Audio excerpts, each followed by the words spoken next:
No, ti lamenti, è Vergara. Vergara no, però adesso è esploso Vergara. Vergara, se la squadra era al completo, Vergara manca a nascondino facevano giocare a Napoli. Questo a Napoli, neanche sai. Sì. Conta tu, cioè, qual è lo scopo? Amici bellini, volevo perché gli è uscito proprio il dialetto. Vuol dire che hai perso proprio il senno. No, volevo parlare di questa cosa qui, però anche della giornata di campionato che si sta avvicinando, perché sì, campionato, la solita frase, no? Campionato è ancora lungo. Intanto ci sono degli scontri diretti dove molte cose si possono decidere. Cominciamo.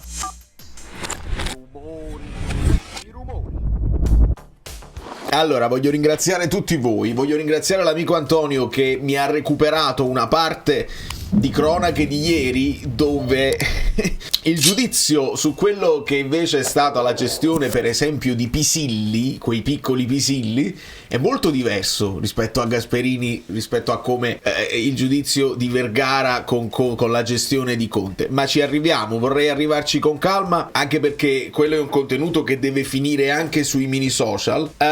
Scavetto perché una panoramica sulle partite che stanno per arrivare, dovete schierare le formazioni, non vi dimenticate, e poi dovrei recuperare anche le pagelle degli amici bellini di Telegram. Allora, se ci spostiamo, volevo che perché è particolare questa giornata, insomma, ne potrebbe approfittare il Milan se sulla carta. Allora, le particolarità: penultima contro la seconda, quindi il Pisa penultimo in classifica contro il Milan primo in classifica. Ricordiamo che il Milan c'ha l'asterisco come il Como, perché devono recuperare quella partita. Como che affronta la Fiorentina, quindi anche qui c'è una sorta di testa-coda, perché il Como sta molto più avanti, si sono proprio scambiate le posizioni. La Fiorentina potrebbe ambire come storia alla posizione che ha adesso il Como, e il Como, da squadra neopromossa, dovrebbe neopromossa, dovrebbe stare lì a lottare, e invece poi se spendi i famosi i sigari eccetera eccetera, li spendi in un certo modo, la favola del Como. Poi c'è Lazio-Atalanta, che non è altro che un anticipo di quell'altra semifinale di Coppa Italia che ci sarà, perché ieri i due maestri, no? Maestro Italiano e maestro Sarri, ha avuto la meglio Sarri ai rigori, e quindi improvvisamente, vedi com'è strano come si raccontano le cose, improvvisamente la Coppa Italia, che era sempre vista come una cosa inutile eccetera eccetera, il Napoli che esce dalla Coppa Italia è gravissimo, e adesso mamma mia gli attacchi che stanno arrivando da tutti qua, stavano proprio aspettando.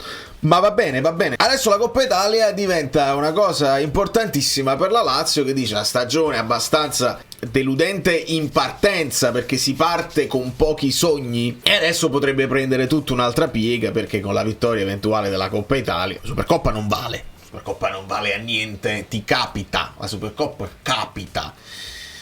Vabbè. Inter-Juventus, io qua mi sono sbilanciato, vi ho detto che secondo me l'Inter non vince mai, anzi ho detto proprio la Juventus vincerà, però se vi devo dire un doppio risultato è un X2 per me, perché ho idea che insomma l'Inter possa anche non fare necessariamente risultato pieno contro la Juventus. E se è vero che all'andata fu quella partita pazza che finì 4-3, se l'Inter pareggia fa comunque un +1 rispetto alla sconfitta dell'andata, quindi il girone di ritorno continua a migliorare per l'Inter. Capite? Certo, c'è il discorso degli scontri diretti, che l'Inter deve vincere dei big match senza dubbio, però c'è una crescita innegabile della Juventus sotto Spalletti, e secondo me, visto che qua la classifica per il quarto posto è lì a pochi punti, secondo me ne hanno veramente bisogno, e ci aggiungo, visto che se ne fa parte del gioco, per me quel rigore su Cabal da parte di Hila grida ancora vendetta, e chissà se ci saranno delle eco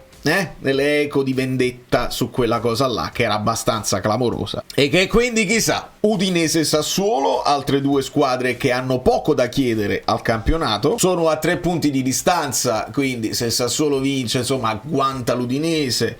Sono due squadre che non retrocedono e che non vanno in Europa, quindi questa terra di mezzo veramente inquietante, perché l'Udinese è proprio io me lo ricordo, ogni anno diciamo questo, che bell'inizio che ha fatto l'Udinese, ma vuoi vedere che quest'anno poi si rilassano un pochino, continuano ad alternare i giocatori nuovi che trovano, li valorizzano, poi li vendono, e questo fanno, e questo è il loro campionato. Parma-Verona è per stomaci forti. La squadra era al completo, Vergara manca a nascondino facevano giocare a Napoli. Invece non è la non considerazione, è portare Pisilli ad essere un giocatore per come vuole Gasperini.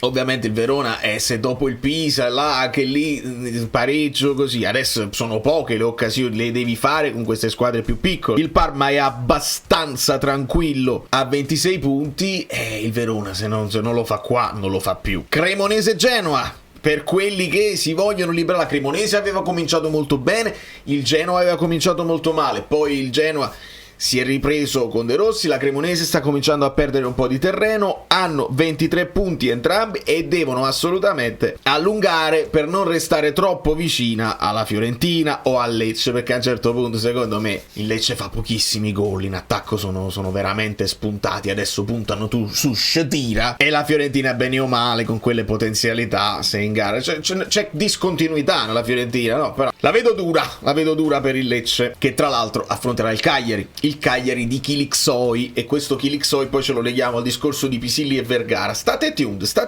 Torino-Bologna, paradossalmente il Torino potrebbe agganciare il Bologna in caduta libera assoluta, è molto molto preoccupante, non si riprendono più. Se poteva essere una questione anche di stimoli, insomma, sì, non possiamo, siamo molto in ritardo per entrare in Europa, finita la Supercoppa dove troviamo gli altri stimoli, gli stimoli erano nella Coppa Italia, adesso perdendo la Coppa Italia diventa veramente difficile, ma credo che non si vogliano far raggiungere dal Torino, che come Udinese, come Sassuolo stanno sempre lì e non lottano per nulla. E poi Napoli-Roma, ovviamente la partita delle partite, e ci mandano l'arbitro degli arbitri, il piccione clamoroso, quello da cui tutto è partito, Colombo, proprio il piccione supremo. Ma abbiamo visto che non è che ne mandano uno sta più tranquillo, mandano quell'altro, ti metti paura. No, noi abbiamo sempre paura, è inutile far finta di niente. E Napoli-Roma è anche Conte Gasperini, Napoli-Roma è anche il derby del sole, il derby del sud, tutta una serie di discorsi. Napoli che aveva vinto molto bene all'andata e che adesso si deve confermare, perché altrimenti la classifica parla chiaro. Non arriva al momento giusto per me questa partita, perché comunque non abbiamo ancora recuperato nessuno. Speranza è che la giornata di riposo per McTominay lo possiamo rivedere in campo, e poi dobbiamo capire la situazione della difesa con lo squalificato Juan Jesus, se confermare Beuke, ma se mettere Olivera. Buongiorno, a quel punto dovrà giocare, dobbiamo chiederci se Rachmani, braccetto destro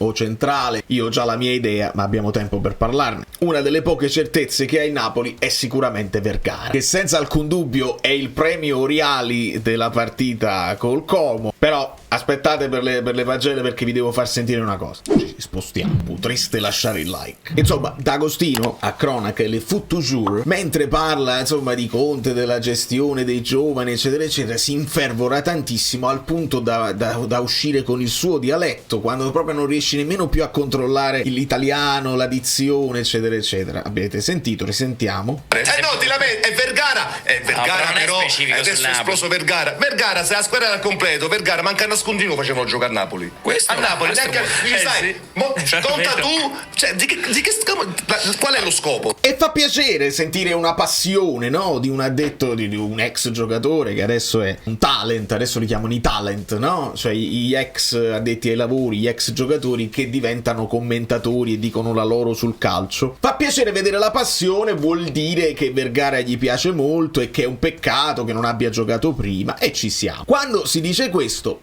ovviamente chi è contro Conte lo aggiunge questo alle cose da accusare a Conte, nel senso, tenevi Vergara e non l'hai mai messo, hai dovuto aspettare che si infortunassero tutti. Chi invece è pro Conte può anche ricordare che Conte lo ha voluto che Vergara rimanesse, a differenza di Ambrosino, perché si sente nella conferenza dove glielo chiedono, dice: Vergara l'ho potuto vedere di più, fisicamente anche può reggere e vorrei che rimanesse, uno del vivaio e uno che ci può dare una grossa mano. Ambrosino adesso è arrivato, vediamo se conviene più che vada a giocare oppure se può rimanere con noi a darci una mano. Quindi già il giudizio tra Vergara e Ambrosino era molto diverso. Ma io mi faccio sempre una domanda, visto che sto provando ad aprirmi ad ascoltare e a seguire anche il resto delle squadre, perché se siamo napolicentrici noi pensiamo che solo a Napoli succedono certe cose eccetera eccetera. E invece non è così. Il mio esempio primario è stato Baturina, visto che Baturina è stato un mio pupillo, uno di quelli che ho puntato in diversi fantacalci perché sapevo del suo talento, e sono stato sorpreso che Fabregas non l'ha utilizzato all'inizio. ma ce l'hanno spiegato come un giocatore che aveva bisogno di acclimatarsi nel campionato italiano, non avendo zero esperienza, 0 minuti in Serie A. Nico Paz aveva invece la sua cosa e quindi ha cominciato a far ruotare, ha giocato a Dai, ha giocato Jesus Rodriguez, hanno giocato Kun, eccetera eccetera, quindi ha cominciato ad alternare non avendo Diao e l'ha cominciato ad alternare. Quando poi Baturina è entrato nelle rotazioni e ha cominciato a performare, adesso resta nelle rotazioni, ma non ho sentito nessuno urlare al punto da far uscire il proprio dialetto contro Fabregas perché non ha fatto un giocatore forte come Baturina, non lo fai giocare. Non giocava nemmeno a nascondino se non ci fossero state le discontinuità, perché a Dai, Jesus Rodriguez, quegli altri che ci stanno e qualche infortunio lo portano a lo stesso discorso vale per Kilixoi, che Pisacane ha detto ma non poteva giocare, no, ha detto non era pronto, adesso è pronto e gioca. Gli hanno chiesto non poteva giocare prima, e ce ne sono tanti altri discorsi che coinvolgono, ma per esempio Azic perché non gioca nella Juventus? Perché Ildiz invece gioca, che è più giovane di tutti quanti? Perché non si dice a Spalletti ma tu c'hai Azic, perché non lo fai giocare? Deve giocare, soprattutto quando non ti ha convinto Locatelli per un periodo, devi giocare Azic. Invece no, si aspetta, quando poi viene messo e magari fa un grande gol, l'ha messo al momento giusto. E un altro di questi è Pisilli, i piccoli Pisilli, perché è un altro di quei giocatori che io ho seguito con molta attenzione, secondo me piaceva anche al Napoli, è un giocatore che ha 1 anno e mezzo più o meno di Vergara, ma ha più minuti in Serie A perché l'anno scorso si è fatto 28 presenze tra spizzichi e bocconi, con Gasperini molto meno, quindi io mi aspetto che D'Agostino all'impiego di Pisilli, adesso che Pisilli sta giocando, dica se non si fosse infortunato con E e se non fosse andato in Coppa d'Africa e l'Anaui, Pisilli non giocava nemmeno a nascondino a Roma. Sentiamo. Beh no, vedete Pisilli, e Pisilli ragazzi non è stato considerato per 3 mesi perché parliamo di non considerazione. Invece non è la non considerazione, è portare Pisilli ad essere un giocatore per come vuole Gasperini. Totale, cioè Pisilli in queste 3-4 partite ha fatto il centrocampista totale. E belli, vedete che calma, vedete che bel ragionamento, con calma, con eloquio, senza scantonare eccetera eccetera. Quindi Gasperini non è che non lo faceva giocare perché non lo considerava, lo ha portato al livello di Gasperini. Conte no, Conte volontariamente aveva un giocatore già pronto come Vergara, che era già pronto a fare tutte le cose che adesso sta facendo, e non lo faceva giocare perché preferiva far giocare quelli più scarsi, perché l'obiettivo è perdere, no? Mi sembra evidente, l'obiettivo è essere cocciuti e sbagliare e continuare a sbagliare nel momento in cui ti sei reso conto che sbagli. Capite quando poi si vede l'accanimento rispetto a certi personaggi, specialmente se poi si ritrovano in un ambiente che non è capace di autodifendersi, e quindi siamo alla mercé. Chiudiamo con le pagelle non risulta tristi, perché sono pagelle triste. Rachmani 7-, a me centrale convince di più. Beuke ma sei più, a me non è dispiaciuto, anzi deve solo capire quando deve rimanere terzino, quando deve abbassarsi.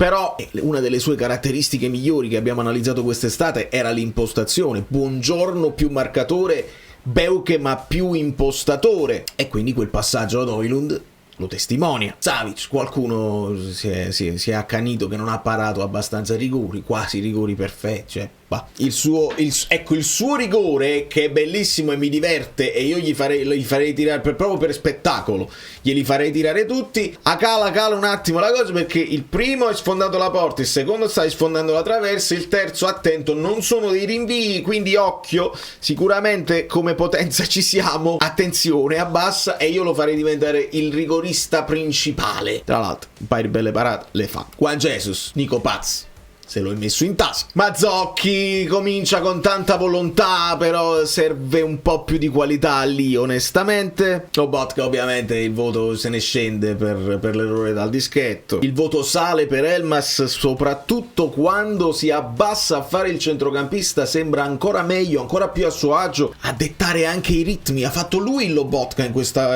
occasione. E poi il rigore è una gemma. Premio Micio purtroppo ad Olivera, che è protagonista di quel rigore netto. Giovane 5,5, aspettiamo su Vergara pochi dubbi, è anche in grandissima forma mentale, insomma è vero, cade di meno perché si vede che ci sta pensando due volte anche quando subisce fallo, lo stesso Højlund, però perde palla, cade, si rialza, la va a riprendere, poi segna. Non gioca Giovane se lui sta in questa forma, anzi se vuoi far giocare Giovane poi è Alisson che si deve mettere al passo. Oggi c'è stata un'altra amichevole 4-0 contro l'Ischia, mi pare che uno Alisson l'ha segnato, quello è un altro cucciolotto Alisson, ho sentito l'intervista, voce bassa, timidino, speriamo che, capito, voce alta, Lang, sembra quasi che sai, poco. Allora, cioè, non è andato bene, speriamo che i timidi vanno meglio. 7- per Højlund, lottatore assoluto e bravo anche a fare assist, sta facendo tutto quello che Lukaku dovrebbe fare e che non riesce a fare più. 6,5 per Spinazzola, che insomma è bene che ritorni titolare su quella fascia perché fa la differenza. Bene anche che sia tornato Politano, perché sì, magari non ha tanti gol nelle gambe, però qualcosina quando punta gli avversari comunque la fa, e rispetto a un Gutierrez poco meglio. C'è più fiducia in questo ragazzo. 10, chi c'era 10?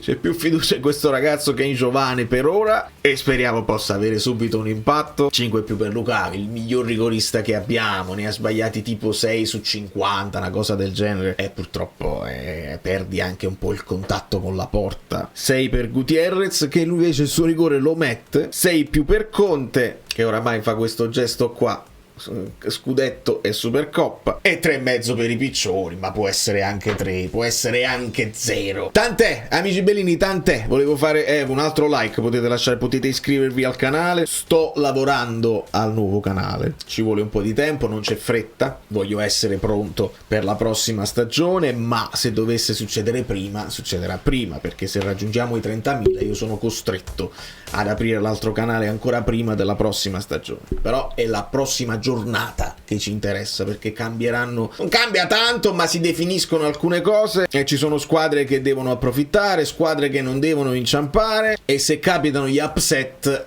diventa una giornata fondamentale. Da New York, Valerio Fluido è tutto, vi abbraccio e vi bacio. Sei sotto attacco, sotto attacco, sei sotto attacco. Di chi è questa canzone?